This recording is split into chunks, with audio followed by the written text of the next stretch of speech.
Hola a todos, ¿qué tal? ¿Cómo estáis? ¿Me veis y me escucháis bien?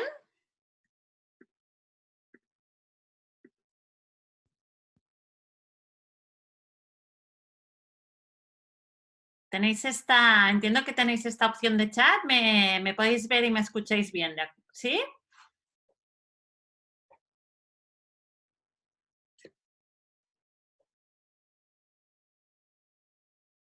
¿Qué tal? ¿Cómo estáis?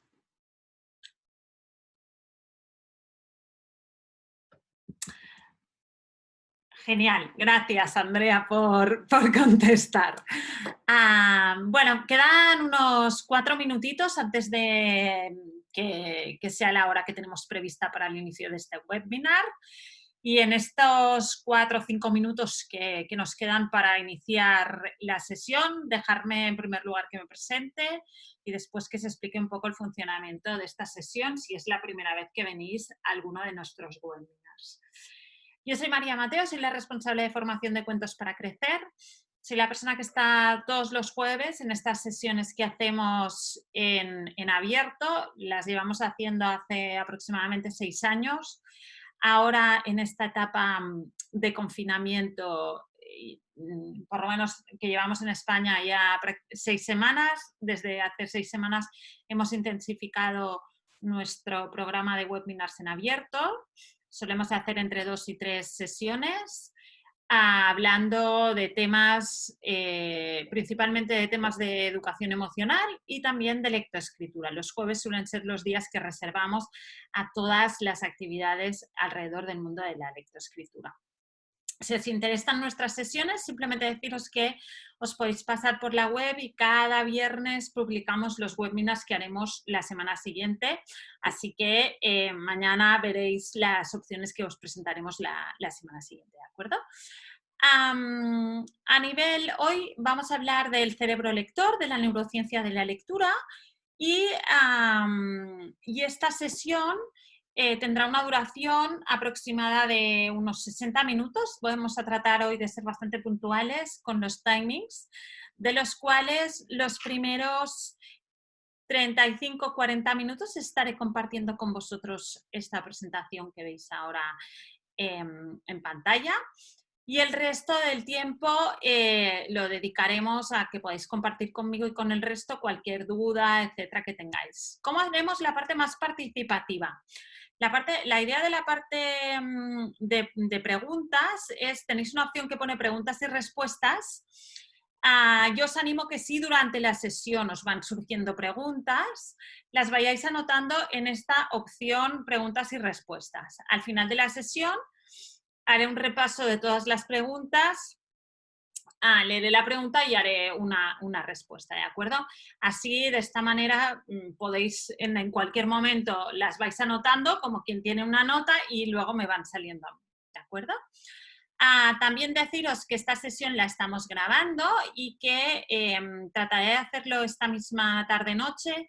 Os voy a mandar la grabación, es un enlace a un vídeo de YouTube que está oculto pero nunca va a caducar, es decir, es siempre para vosotros, y os voy a mandar también la presentación, con lo cual vais a tener todo el material.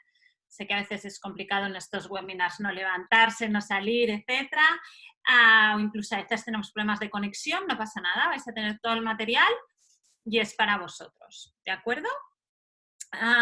Dicho esto, ¿alguna duda, etcétera, del funcionamiento de la sesión o todo clarísimo? Entiendo que me seguís, no tenemos problemas de conexión, me veis y me escucháis perfectamente. ¿Sí? A ver, tenéis una opción de chat habilitada que podéis comunicaros conmigo a través de esta opción. ¿Todo ok? ¿Súper? Muchas gracias por contestar. Genial. Súper, súper bien, súper bien. Gracias, gracias, gracias. Genial. Pues vamos ya entrando en la parte de contenido. A ver. Venga, genial. Vamos allá. ¿Hoy de qué hablaremos? Hoy hablaremos sobre el cerebro lector y en concreto vamos a hablar sobre neurociencia de la lectura. ¿Y de qué vamos a hablar en concreto en esta sesión? Primero vamos a hablar sobre qué es lo que ocurre dentro de nuestro cerebro cuando leemos. cuáles son las áreas involucradas en la lectura, en un cerebro lector, en una persona que ya ha accedido a la lectoescritura. En segundo lugar, vamos a ver qué es lo que ocurre durante el proceso de aprendizaje de la lectura desde el punto de vista neurológico. En tercer lugar, vamos a hablar sobre la lectura global. Y por último, vamos a hacer una pequeña reflexión alrededor de la escritura. ¿De acuerdo? Así que vamos poquito a poco. Primera parte. ¿Cómo funciona el circuito neurológico de la lectura? Antes de entrar a explicar en detalle cómo funciona el circuito neurológico de la lectura, dos grandes ideas al respecto. Primera idea. La lectura y la escritura tienen aproximadamente unos 5.000 años de existencia y todo que evidentemente en la vida de una persona, si tomamos como referencia la vida de una persona 5.000 años es muchísimo tiempo, hay que tener en cuenta que desde el punto de vista de la evolución de la especie, este no es un tiempo demasiado relevante en el sentido que aún no ha dejado una huella genética. ¿Qué quiere decir esto? Que si bien estamos preparados para el lenguaje, para ser capaces de expresarnos a través del lenguaje, y de hecho observamos que en niños, en bebés muy pequeñitos, aún antes de haber desentrañado el código del lenguaje, ya se observa actividad en las redes del lenguaje, la lectura no es así. Es decir, no estamos genéticamente preparados para la lectura. ¿Y qué ocurre entonces cuando leemos o cuando aprendemos a leer? Lo que ocurre es que algunas áreas cerebrales, luego hablaremos de ellas, tienen que reciclarse para poder acceder a la lectura. Por tanto, aprender a leer implica un reciclaje neurológico y por tanto es una tarea de gran calado. Luego hablaremos sobre ello en las etapas, pero recordar esta idea de que es una tarea de gran calado porque implica el reciclaje neurológico. En segundo lugar, la lectura no ocurre en una área concreta de nuestro sistema neurológico, sino que implica la interacción de múltiples estructuras que necesitan trabajar de manera coordinada para que nosotros podamos acceder a la lectura. Con lo cual, si sumamos ambas ideas, que el reciclaje neurológico y una interacción de múltiples estructuras cerebrales, entender que el proceso de aprendizaje de la lectura, desde el punto de vista neurológico, es una actividad de grandísimo calado y, por tanto, es una actividad que toma su tiempo y que necesita ser trabajada con mucho tiempo. Y todo que cada vez tenemos tendencia a adelantar más las etapas y el trabajo que hacemos en relación al aprendizaje de la lectura, hay que tener claro que necesitamos nuestros tiempos, porque se trata de una actividad de gran calado, ya desde el punto de vista neurológico. Veamos cómo funcionan todas estas interacciones. Todas estas son las áreas involucradas en el proceso de lectura, de un lector experto. Lo primero que ocurre, la primera área que se activa es esta entrada visual en la región occipital. ¿Y qué es lo que ocurre en este circuito visual? El objetivo de este circuito visual es iniciar el proceso lector y es la entrada de información impresa en el sistema neurológico. Y aquí ocurren dos grandes tareas que tienen una importancia capital. Primera de ellas, lo primero que hacemos cuando entra la información impresa, que vemos impresa en el circuito visual, lo primero que hacemos es normalizar la palabra. ¿Qué quiere decir normalizar la palabra? Normalizar la palabra quiere decir generar un código fuente. ¿Y esto para qué? Porque nosotros somos capaces de leer en mayúsculas, en minúsculas, en letras grandes, en letras pequeñas, en letras de distintos colores, en distintas tipografías o incluso, seguro que habéis visto o que porque corría hace un tiempo a través de las redes, un ejercicio que en vez de haber letras, era un texto que había muchos números y algunas letras. Y al principio, el primer impacto no entendíamos qué ponía, pero si te quedas mirando 5 segundos más, eres capaz de leer. ¿Por qué? Justamente porque nuestro cerebro ha normalizado esta información y ha generado un código fuente que incluso me permite leer incluso con números. Con lo cual, esta idea es importante, volveremos a ella. Una vez tenemos la palabra normalizada, lo que hacemos es crear un árbol jerárquico, es decir, separar esta palabra. Tercera idea clave, leer implica, neurológicamente hablando, separar, descomponer la palabra para volver a componerla para acceder a la significación. ¿Y cómo separamos? ¿Cómo dividimos esta palabra? Esta palabra la dividimos en un árbol jerárquico que tiene 3 niveles: los morfemas, las sílabas y los fonemas. Es decir, lo primero que hacemos en el circuito visual es normalizar, es decir, sería independiente el tipo de letra que estemos viendo, porque lo primero que vamos a hacer es normalizar. Y lo segundo que hacemos es dividir esta palabra morfológica y fonológicamente. ¿Qué hacemos con esta información? Esta información la mandamos a esta región de aquí, que le llamamos la caja de las letras, letterbox, en la región ventral occipital, que es un área de conectividad. Esta área, la caja de las letras, es la área que reciclamos cuando aprendemos a leer. Las personas que no saben leer, que aún no han accedido a la lectura, vemos que en esta área es un área que está encargada de detectar las distintas fisonomías de las caras, incluso también trabaja para detectar diferencias en formas geométricas, etc. Cuando aprendemos a leer, reciclamos esta área para poder conectar esta entrada visual con las redes del lenguaje, que son las que me van a dar la significación de esta palabra. Por tanto, el objetivo de esta caja de las letras es la conectividad. Conecta las redes, conecta la información que me ha llegado normalizada y jerarquizada a través del circuito visual con las redes de lenguaje. Y esta caja de las letras lo que hace es decidir hacia dónde envía la información, hacia qué red del lenguaje, porque tenemos 2 redes. Una es la red léxica o red directa y la otra es la ruta indirecta o fonológica. Aquellas palabras que no conozco o que he leído muy pocas veces, las vamos a enviar a la ruta fonológica. Sin embargo, aquellas palabras que he leído muchas veces y que son muy conocidas por mí, las voy a mandar a través de la ruta léxica. ¿Y cómo decide qué información envía a una red u otra?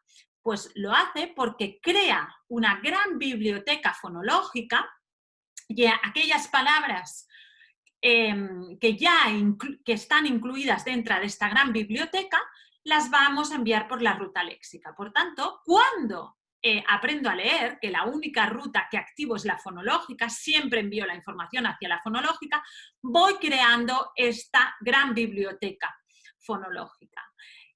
A medida que soy más lector, esta biblioteca aumenta. Por tanto, decimos que la caja de las letras es un área que a través del entreno lector voy aumentando y voy reciclando y se presenta, cuando se estudia a través de técnicas de Neuroscan, se presenta mayor actividad. Una de las cosas, por ejemplo, de cuando hay dificultades, trastornos en relación al aprendizaje de la lectura, como puede ser la dislexia, una de las áreas que no se observa actividad en un lector disléxico versus uno que no lo es en la activación adecuada de esta caja de las letras. Por tanto, si no se activa esta caja de las letras, yo no puedo conectar la información que entra a través de la entrada visual con las redes del lenguaje, que son las que me van a permitir acceder al significado de aquello que yo he leído. Por tanto, una vez entrado en la entrada visual, he creado esta biblioteca, he decidido hacia dónde envío la información, ¿qué hago con ella? La envío hacia estas 2 redes del lenguaje, que son 2. Una es la ruta léxica o directa y la otra es la ruta fonológica o indirecta. ¿Cuál es el objetivo de estas redes de lenguaje? El objetivo es acceder a la significación de la palabra. Recordar que teníamos la palabra descompuesta. El objetivo de las redes de lenguaje es volver a componer la palabra para acceder a su significación. Son 2 las rutas del lenguaje y si en un lector experto durante una lectura siempre colaboran entre sí. De hecho, decimos que la fluidez lectora tiene que ver con la coordinación que existe entre ambas rutas. delante de un texto que leemos, aunque seamos lectores expertos, hay palabras que las habremos leído muchas veces y que las leeremos a través de la ruta léxica, y hay palabras que no las conoceremos y las leeremos a través de la ruta fonológica. ¿Cómo funcionan? La ruta léxica lo que hace es componer la palabra, acceder a la significación y luego la producción fonológica, y la ruta fonológica compone la palabra, accede a la fonología de esta palabra y luego trata de acceder a la significación en caso que la conozcamos, esta palabra. ¿Qué ocurre cuando aprendemos a leer? Cuando aprendemos a leer y no tenemos aún esta gran biblioteca que se va creando en la caja de las letras, la única ruta que activamos es la ruta fonológica. Por tanto, es la única ruta que se observa actividad. ¿Cuándo empezamos a activar la ruta léxica o ruta directa? La ruta léxica o ruta directa la empezamos a activar cuando automatizamos esta ruta fonológica. De hecho, una de las medidas para saber si estamos ya automatizando la ruta fonológica y pasando a la léxica es en relación al tiempo de lectura.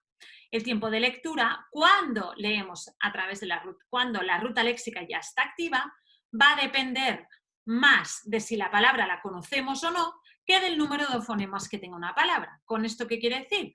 Aquellas palabras que aunque tengan muchos fonemas, las hemos leído muchas veces, las vamos a leer más rápido que aquellas palabras que aunque tengan menos fonemas, no las hemos leído nunca. Esto es una pista de que hemos empezado a automatizar la ruta fonológica y estamos ya empezando a activar la ruta léxica. Un lector experto estará siempre activando ambas rutas, aunque no seamos conscientes de ello. ¿Cuáles serían, por tanto, las etapas de aprendizaje de la lectura?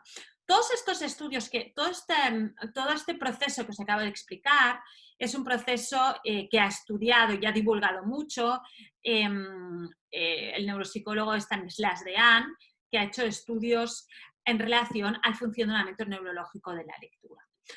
El modelo de las 3 etapas de aprendizaje de la lectura es un modelo de Uta Fritz, es un modelo que, aunque no está, es decir, Stanislas Dehaene no genera un modelo, sino lo que hace es genera un marco de referencia para entender qué ocurre en nuestro cerebro cuando leemos.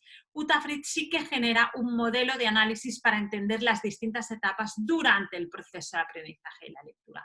Estas etapas cuadran mucho con todo lo que nos explica Stanislas Dehaene del funcionamiento cerebral y por esto las hemos incluido hoy en esta presentación.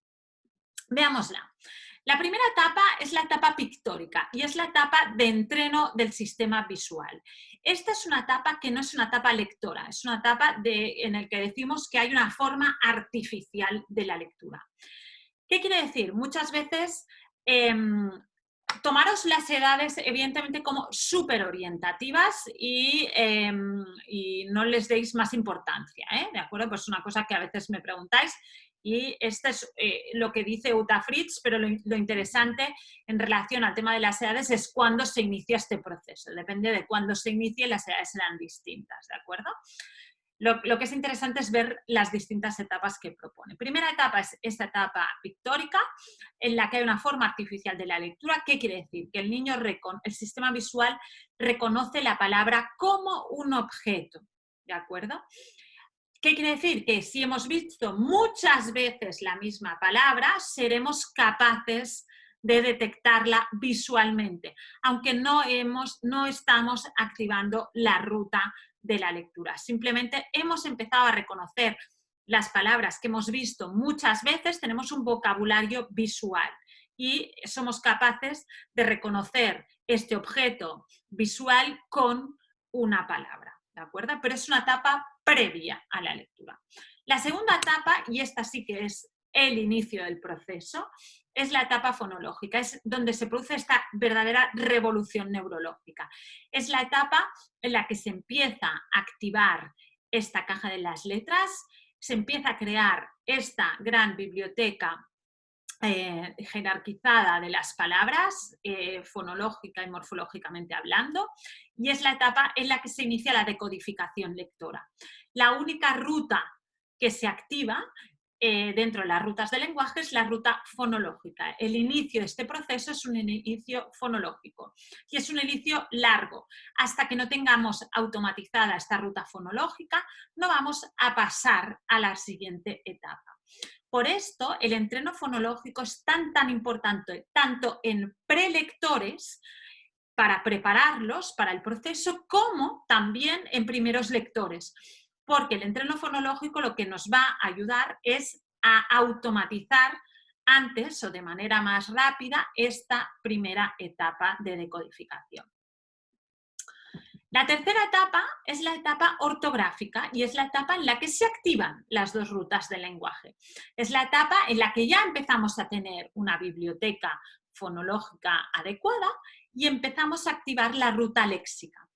Cuando, para determinar, como os decía antes, si un niño está en esta tercera etapa o no lo está, una de las variables, la variable que nos va a ayudar a saber si estamos en ruta léxica o si estamos ya empezando a activar la ruta léxica, es este tiempo de lectura. Por esto, metodologías como Griffin o Binding trabajan sobre los tiempos, pero mirar bien cómo trabajan.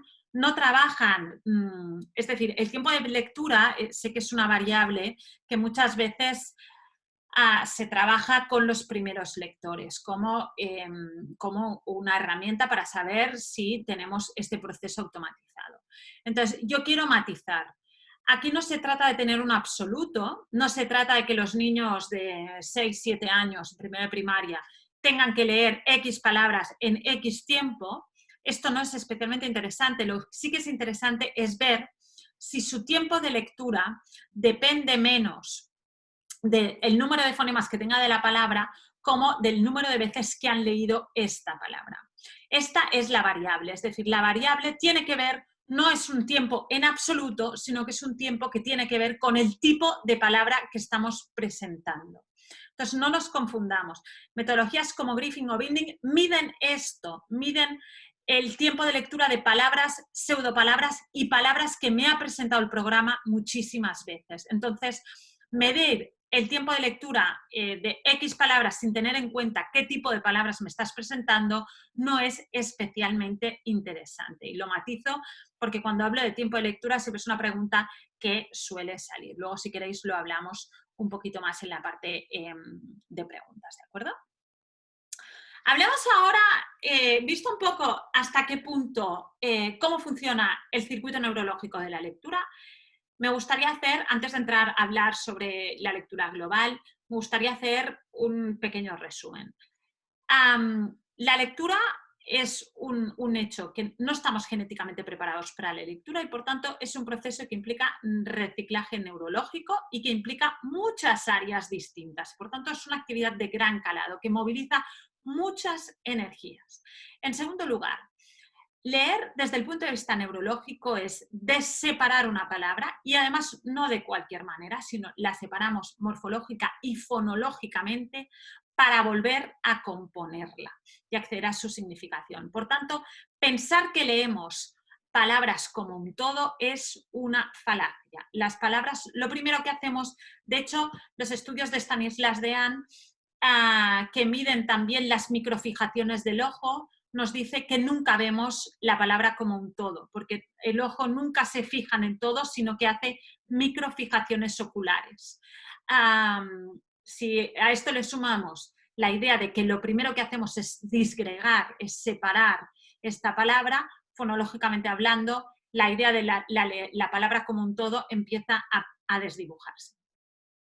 En tercer lugar, el proceso de aprendizaje de la lectura y el proceso de acceso a la significación, de la transformación de aquello que yo veo impreso en una producción fonológica con sentido, que esto sería lo que es la lectura, se activa única y exclusivamente a través de la ruta fonológica. Y para que se empiece a activar la ruta léxica, es decir, la que accede primero a la significación y luego a la producción fonológica, necesito haber automatizado la ruta fonológica. Con todo ello, parece evidente que el mejor entreno que podemos hacer para prelectores y primeros lectores es el apoyo en materia de conciencia fonológica y correspondencia grafía-fonema, las variables que voy a necesitar para iniciar y automatizar el inicio de este proceso lector. ¿Qué ocurre entonces con todas aquellas metodologías? Y en muchos países, y España uno de ellos, están muy influenciadas por los métodos de lectura global. ¿Qué son los métodos de lectura global? Los métodos de lectura global son los que trabajan el proceso de aprendizaje de la lectura con la palabra como un todo, ya sea copiando palabras, ya sea analizando palabras, etcétera, etcétera, y no trabajan con las partes que forman estas palabras. Los métodos de lectura global surgen en un momento y con una idea de base con la que personalmente estoy totalmente de acuerdo, que es que para leer algo, algo que tengo que leer tiene que ser significativo para mí. Y esto estoy absolutamente de acuerdo. De hecho, María Montessori ya nos decía, los niños aprenden aquello que quieren aprender. Y de hecho, el método Montessori de aprendizaje de la lectura es un método fonológico, es un método que trabaja en fomento lector, pero en fonología. Por tanto, ¿por qué hemos pensado que la única manera de aprender es a través de la palabra como un todo? Veamos ahora, vamos a intentar desmontar esta idea que hay detrás con los principales argumentos que se presentan para validar los métodos globales, ¿de acuerdo? Si todo lo que he dicho no era suficiente, vamos a matizarlo y a desmontarlo un poquito más. Primera gran idea, el tiempo de lectura. Nos dice, uno de los motivos para apoyar los métodos globales es el siguiente.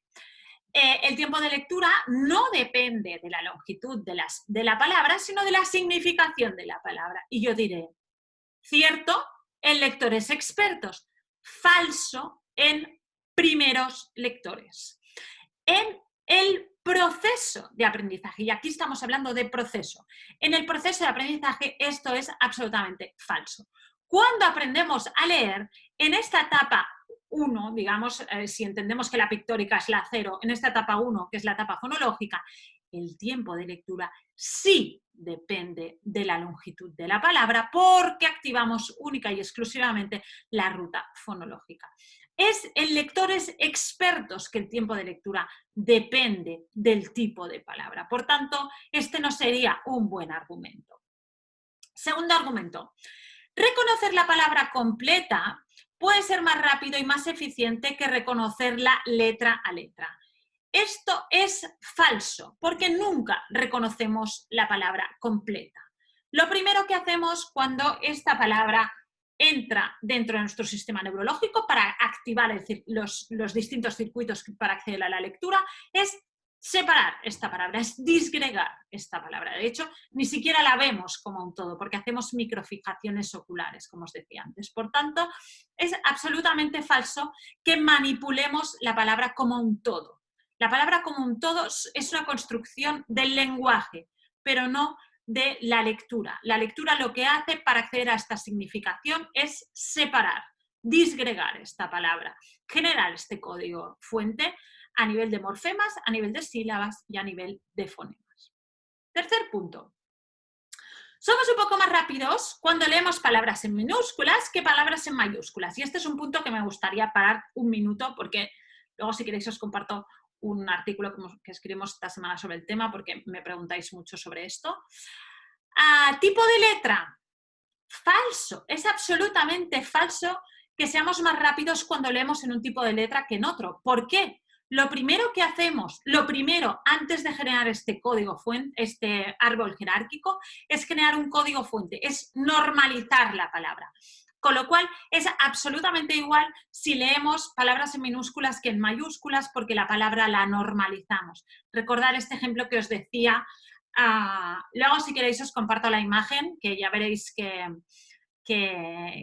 podréis leerlo y entenderéis lo que os digo, ¿no? Por tanto, porque trabajamos con un código fuente y es independientemente del tipo de letra. La diferencia en los tiempos en lectores expertos es de significación de esta palabra o de palabras que estén dentro de esta gran biblioteca que se va creando en la caja de las letras.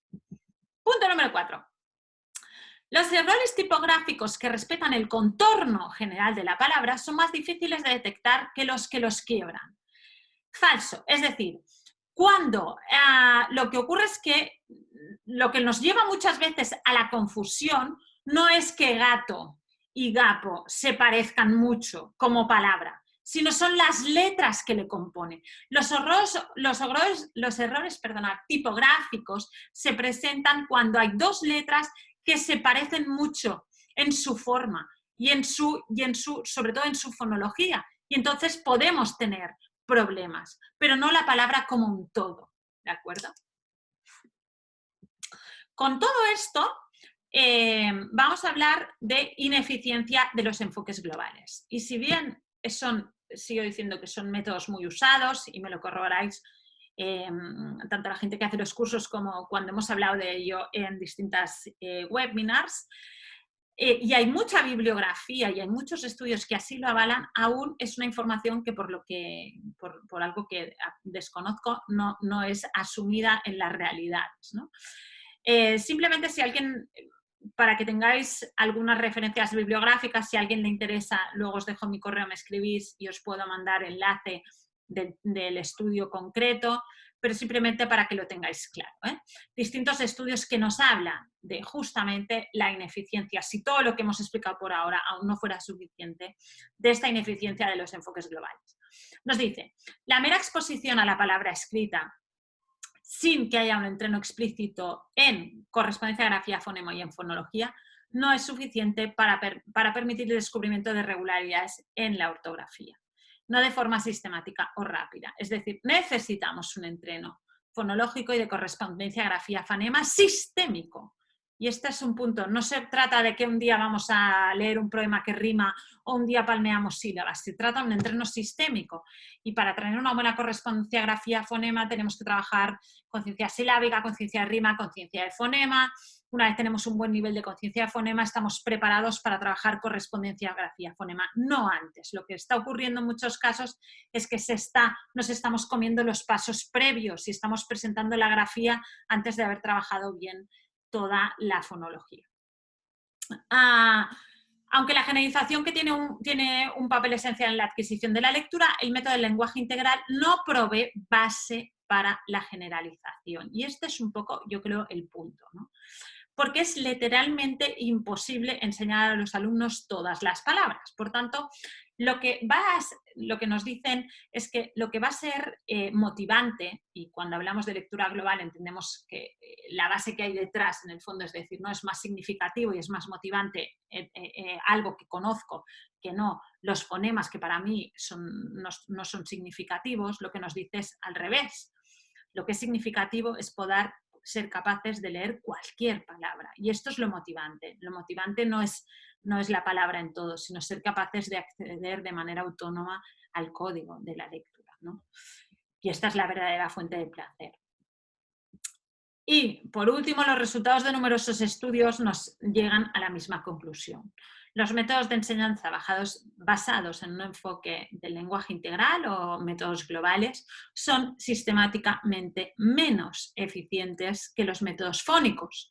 Y no solo en relación a la decodificación, sino a la comprensión. ¿Por qué? Los métodos que trabajan sobre los métodos fónicos lo que nos permiten es automatizar antes la ruta fonológica, empezamos a activar la ruta léxica, liberamos memoria de trabajo y esta memoria de trabajo que usamos para analizar y para empezar a automatizar esta ruta fonológica la vamos a usar para comprender. Por tanto, van a ser lectores que automatizarán antes, pasarán antes a la fase número 3 y además entenderán mejor. Con lo cual, interesante, ¿no? Digamos, como base para el proceso de aprendizaje. ¿Qué pasa con la escritura? La escritura efectivamente precede a la lectura. ¿En qué condiciones? ¿Y qué quiere decir esto? Y esto sacado directamente de metodología Montessori, que creo que resume muy bien esta idea.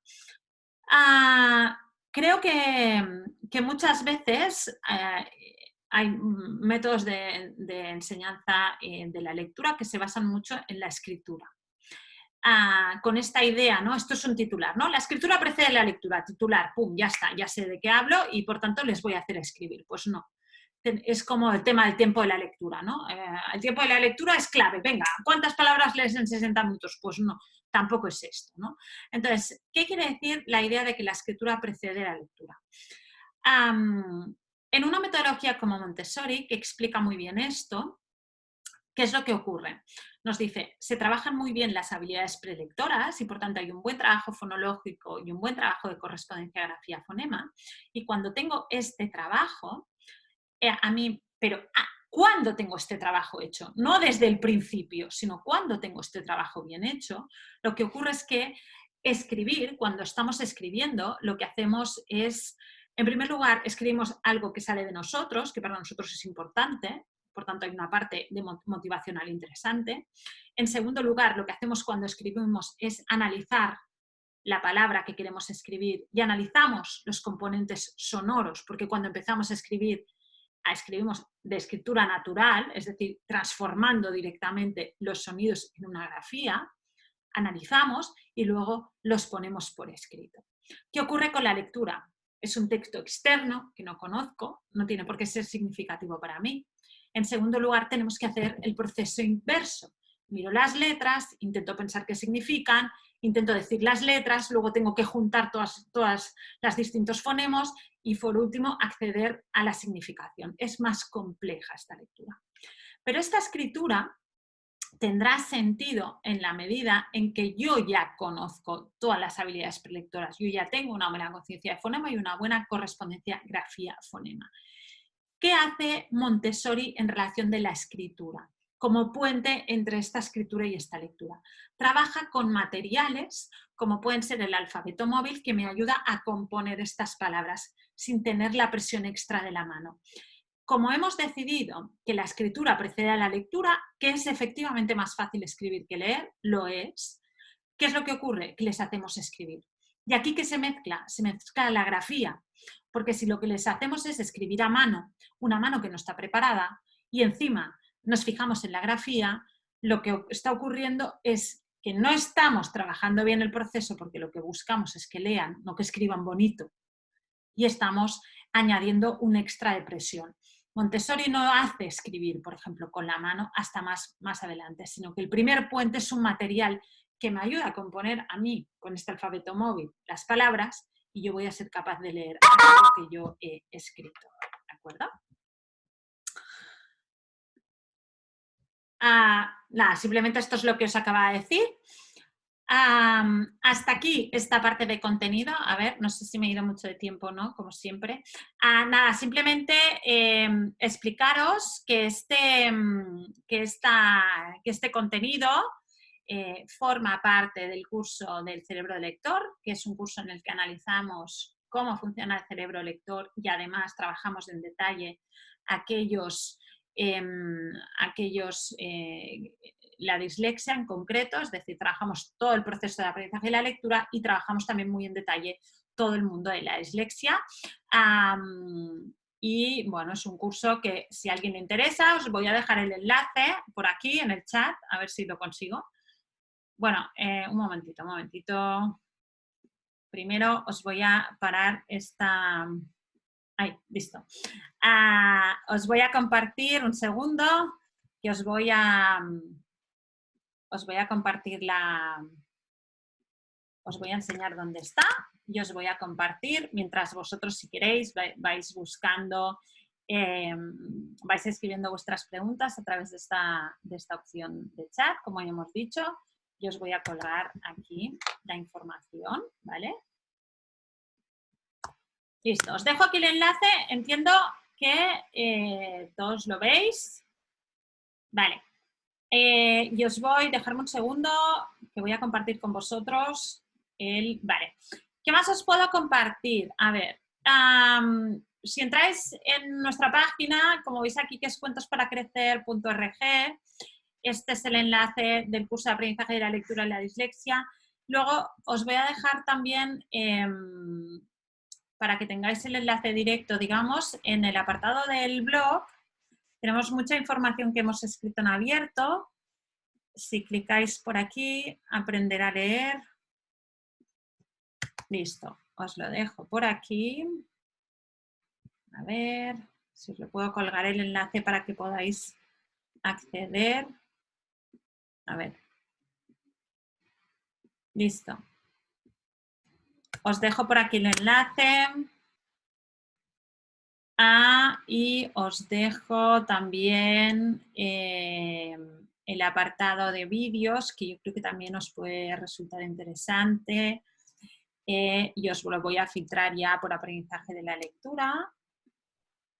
A ver, un segundo. Ven. Súper. Vale. Voy a ir contestando las preguntas, por favor, que están en preguntas y respuestas. ¿Vale? A ver si soy capaz de acceder a ello. Ahora no puedo acceder. ¿Por qué no puedo acceder? Venga, listo. Vale, me preguntan, proceso de la lectura y autismo, se dice que es mucho mejor la forma de enseñar a través de la lectura global. ¿Cuál es tu opinión? Mi opinión es que independientemente de si tenemos un autismo, el autismo no es un trastorno específico en relación a la lectura. Con lo cual, creo que todo el proceso que os he explicado hoy del funcionamiento neurológico de este cerebro lector es absolutamente igual. Entonces, creo que no es mejor enseñar a través de la lectura global. Otra cosa es que digamos, no, necesitamos trabajar el fomento lector, ¿de acuerdo? Necesitamos que estos niños quieran aprender a leer y estén interesados por la lectura, bien, pero la manera de hacerlo no es a través de la lectura global, sino es a través de hacerlo a través de la lectura compartida, del cuento, etcétera, etcétera. Entonces, ya sea un autismo, ya sea un síndrome de Down, ya sea cualquier otra dificultad específica, el proceso es el mismo. Puede ser que las etapas en las que pasamos de esta etapa fonológica a esta etapa ortográfica sean más lentas, pero el proceso es el proceso neurológico, con lo cual es absolutamente, desde mi punto de vista, es absolutamente falso. De nada. A ver, desde de conciencia fonológica en el colegio en el que trabajo.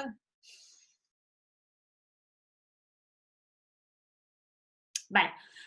A ver, me piden si la escritura, Camila me pide que las profesoras de primaria enseñan lectura antes que escritura. Esto estaría mal. A ver, lectura antes que escritura, ¿qué quiere decir? Es decir, hay toda una parte previa al inicio de esta decodificación, que es una etapa que creo que debería ser una etapa fonológica. Es una etapa que si queremos apoyarla hay que trabajarla a través de esta fonología y a través de esta correspondencia grafía-fono. Luego, cuando hablamos de que la escritura precede la lectura, ¿qué quiere decir? Que es más fácil escribir, porque es más fácil el análisis que la lectura de un texto que nos viene externo, ¿de acuerdo? Lo que ocurre es que a veces la escritura y por tanto la grafía y la motricidad fina a veces no es la adecuada para niños de determinada edad. Entonces, en el inicio de este proceso, materiales como puedan ser estos alfabetos móviles, etcétera, nos van a ayudar mucho, porque resultarán más fáciles al inicio. Ojo cómo trabajamos esta escritura. Si escritura quiere decir copiar palabras de la pizarra, no estoy de acuerdo. Si escritura quiere decir empezar a componer mis primeros textos, sí creo que primero hay que trabajar a través de la escritura, siempre y cuando se ha hecho bien todo el trabajo previo. Irene, ¿qué diferencia existe en el proceso de aprendizaje entre verbos y nombres? A ver, todo lo que he explicado, Irene, en relación a... No hablo del tipo de palabra, es decir, el aprendizaje he hablado del proceso de inicio del acceso a la lectura, independientemente que lea un verbo o lea un nombre, es indiferente, es el análisis de la palabra y lo que ocurre cuando empezamos a leer es que descomponemos esta palabra para acceder a la significación. Otra cosa es que sean niños que ya sepan leer y entonces estemos hablando sobre la gramática. Estamos hablando de otro tipo de aprendizaje que no es el que he hablado hoy. Respecto a lo que he hablado hoy, es indiferente si hablamos de un verbo o de un nombre. Pilar. Al hablar del circuito neurológico de la lectura, se toman en cuenta los procesos psicológicos propuestos por Fernando Cuetos. Lo que he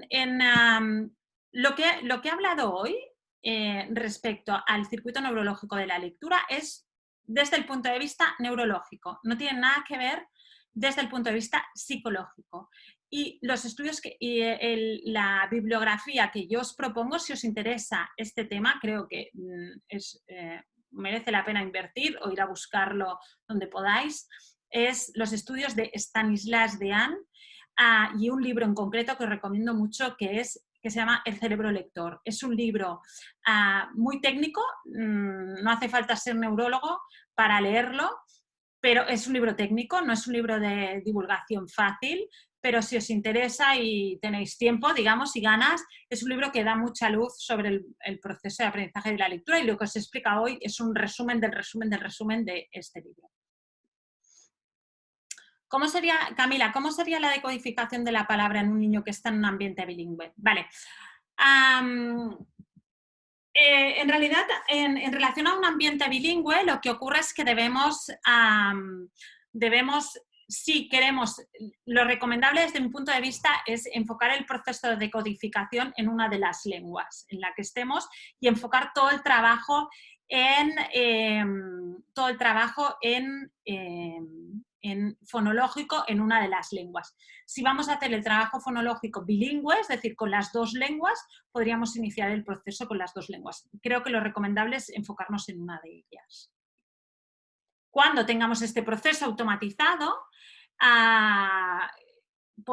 cuando tengamos toda la ruta automatizada, esta ruta fonológica, podemos empezar a introducir otra, pero creo que lo recomendable es empezar por una y hacer el trabajo fonológico con una de ellas.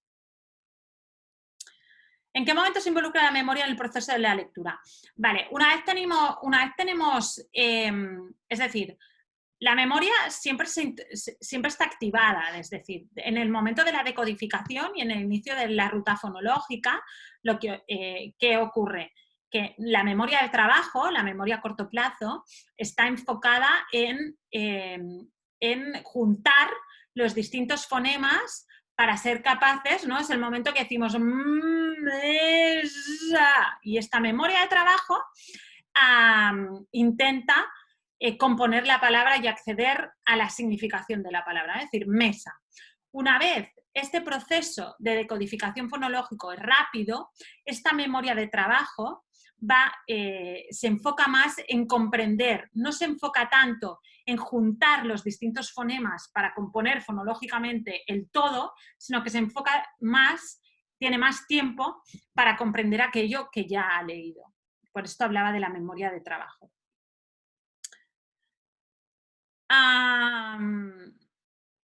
Vale.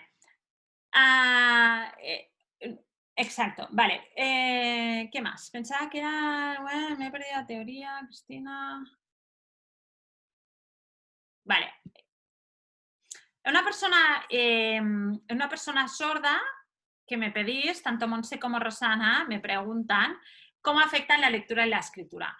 Pues como no podemos acceder a esta producción fonológica, debemos hacer el proceso de otra manera. Y por tanto, esta red fonológica del lenguaje, probablemente lo que activamos, si accedemos a través del lenguaje de signos, es a través de otro lenguaje. Es decir, el código fonológico es un código, la fonología de la palabra, del lenguaje.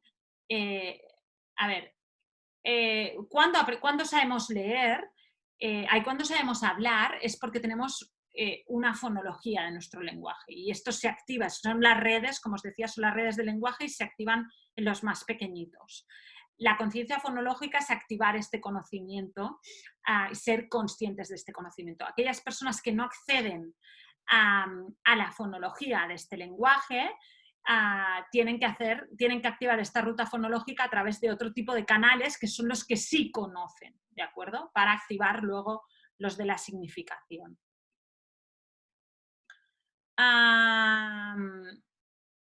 Os voy a escribir el libro, ¿no? Que me pedís, varios. El libro que os recomiendo muchísimo. os lo escribo por el chat, ¿lo veis todos? Porque a veces alguien... Vale, lo veis, ¿eh? Vale.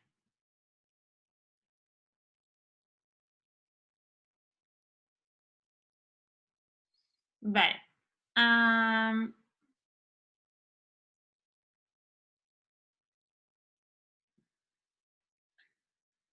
Vale.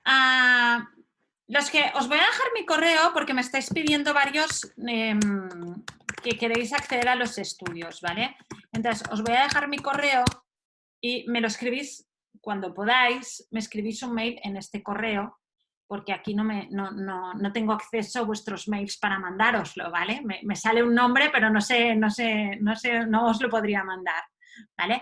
Entonces, si a alguien nos interesan algunos de los estudios que he hablado, tanto en relación, sobre todo en relación a los métodos globales, me escribís y os daré la referencia para que podáis acceder a ellos, ¿de acuerdo?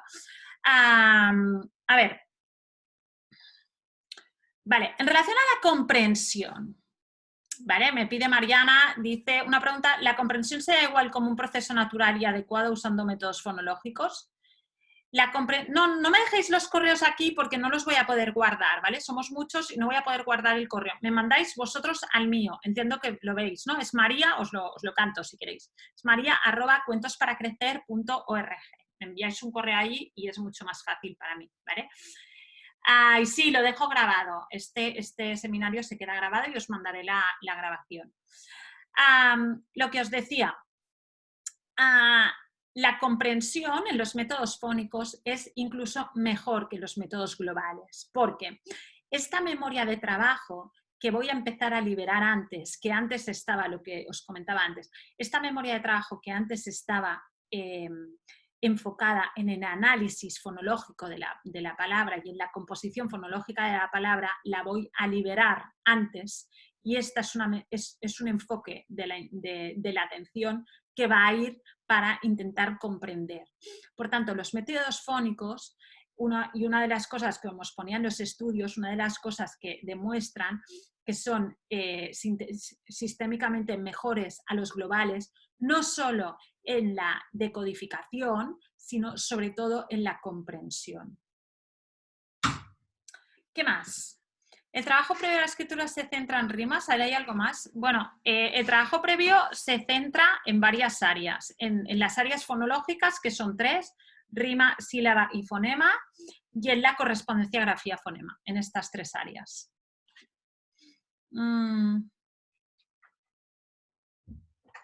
Vale, María me pregunta por el gran tema, que es el tipo de letra, que por qué empezamos primero con letra de palo para pasar a letra ligada.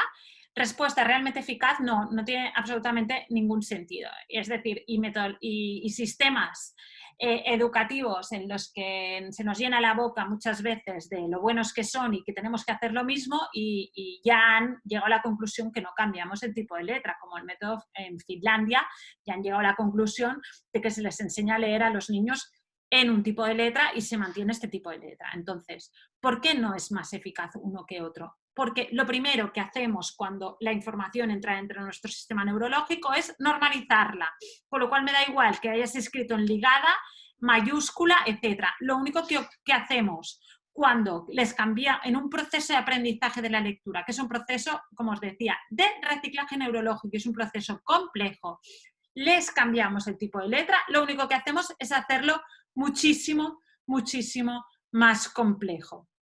Entonces no tiene absolutamente ningún sentido.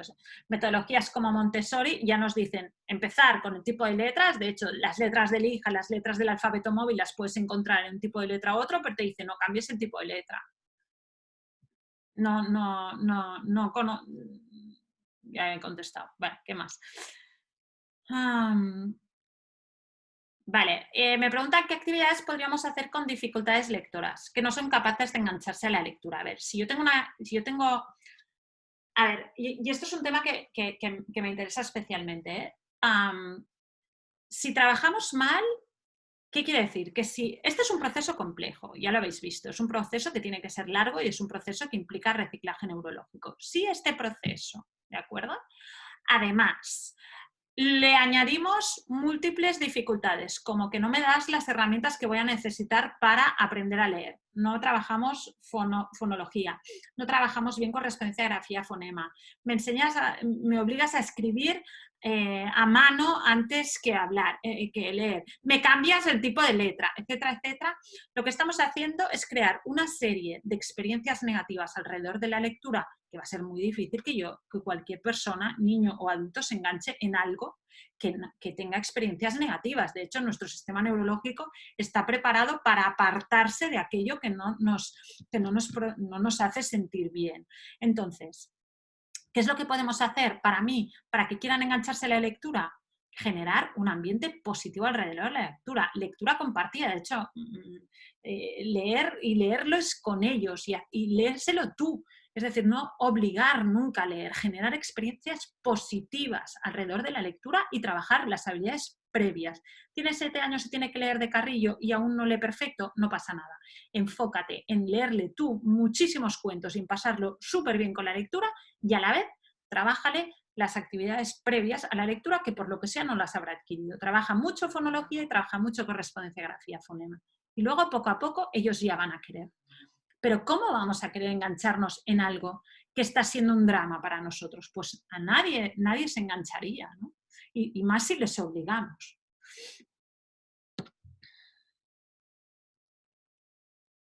Dado lo que estamos viviendo el día de hoy, ¿crees que es factible enseñar a leer y a escribir a los niños a través de clases virtuales? Seguro que sí.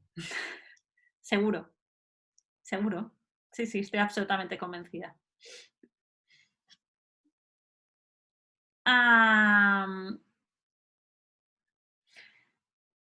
ver, nos quedan 5 minutos, porque hoy me voy a tener que ir súper puntual. Voy a seguir con el orden que me aparecen. A ver.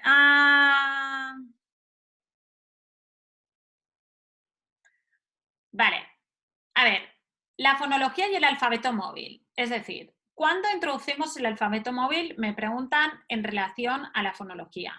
Para introducir el alfabeto móvil o para introducir correspondencia, grafía, fonema, necesitamos un nivel mínimo de fonología. Es decir, necesitamos primero haber trabajado bien la fonología. Fonología, me preguntabais, ¿qué trabajamos aparte de las rimas? Pues trabajamos las sílabas, trabajamos las rimas y trabajamos los fonemas. Y además, no los trabajamos indistintamente, sino hay un determinado orden. Hoy no hablaremos de ello, pero otro día, si queréis, hablaremos de ello y ya hemos hablado varias veces. Pero, ¿qué quiere decir? Que antes de introducir la grafía, la correspondencia grafía-fonema a través de un alfabeto móvil o a través de otro material, a través de letras de lija o como vosotros queráis, necesitáis entrenar la fonología. El inicio de todo, por tanto, serán actividades de oído, no de mano, digámoslo así, ¿eh?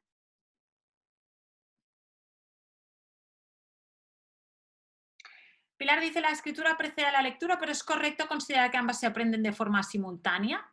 Es decir, las bases del proceso lector son unas, ¿de acuerdo? El proceso es uno. Otra cosa es cómo transformamos esto en, una producción, ¿de acuerdo? Mucho ojo con el tema de la escritura y la lectura, ¿eh? No sé si me he explicado suficiente. Un día, si queréis, lo hablo en detalle. Vale, Gertrudis, si hay precios preferenciales, si es un grupo o sea varios maestros, si queréis hacer el curso varios, si os gustaría hacer un pack, digamos, escríbeme, maria@cuentosparacrecer.org y hablamos. Me explicas y lo hablamos sin problema.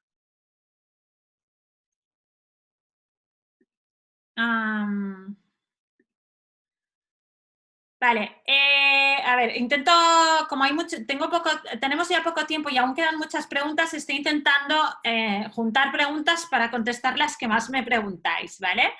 Por esto estoy tardando un poquito. Vale, me preguntáis mucho por el tema de referencias bibliográficas. Tema de referencias bibliográficas, me escribís al mail maria@cuentosparacrecer.org y me decís exactamente qué os interesa y os mando lo que esté en mi mano y os dejo la referencia para que lo busquéis, ¿vale? Eh, mm, vale, otra cosa que... Esperar.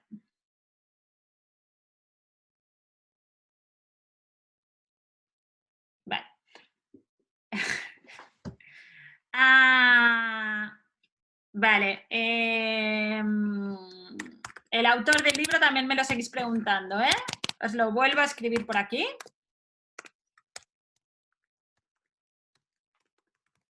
Vale.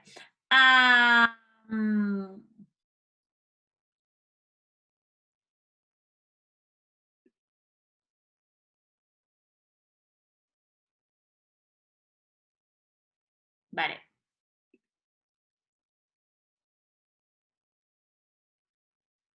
Vale.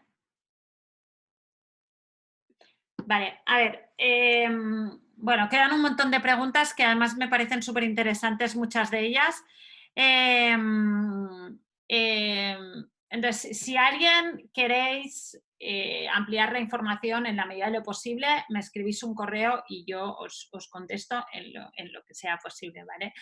A ver, lo que yo quería...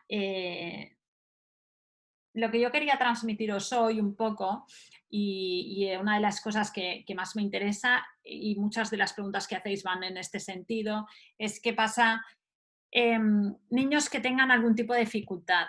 El proceso y el circuito es el mismo.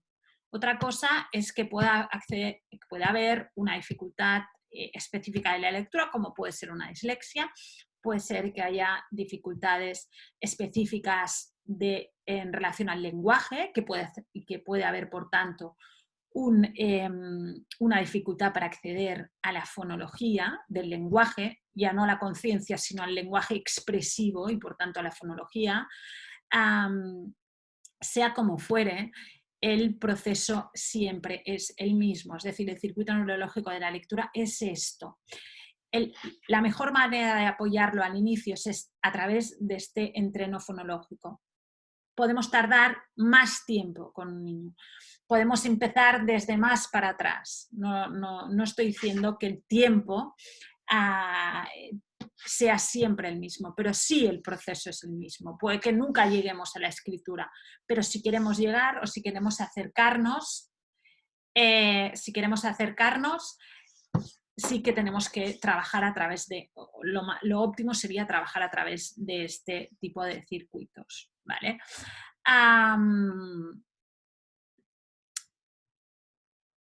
Vale, me pedís mucho en relación a cómo sería el orden de trabajo en los métodos fónicos.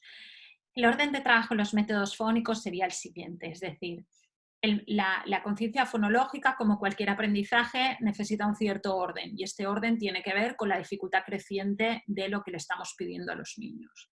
Lo más difícil, y es el objetivo final, es tener una buena conciencia de fonema, es decir, llegar a identificar los fonemas individuales de las palabras y ser capaces de modificarlos.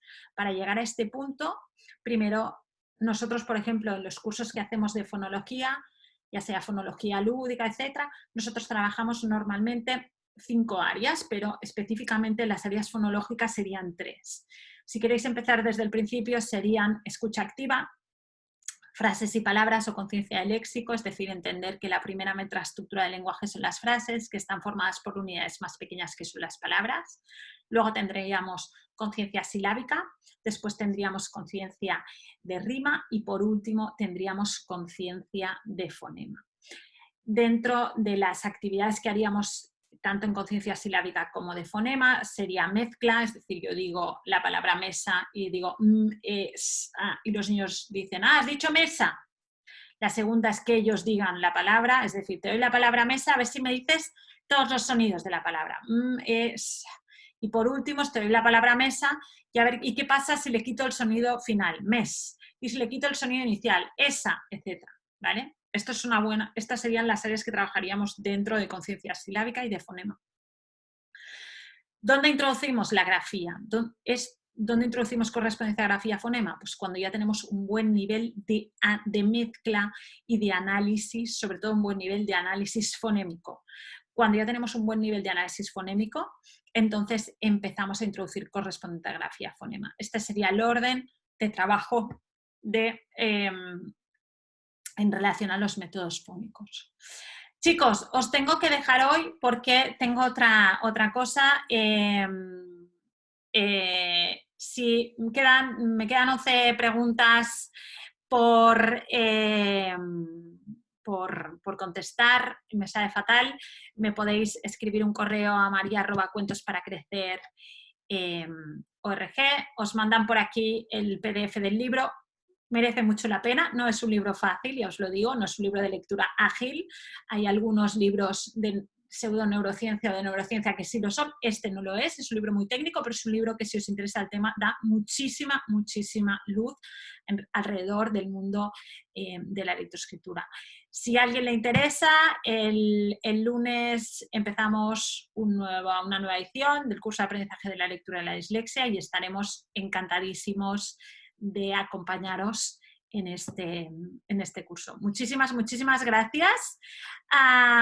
Y nada, simplemente que deciros que la semana que viene estaremos dando nuevas cápsulas informativas y os espero a todos o en el curso o en otra de estas sesiones. Muchísimas, muchísimas gracias y hasta pronto.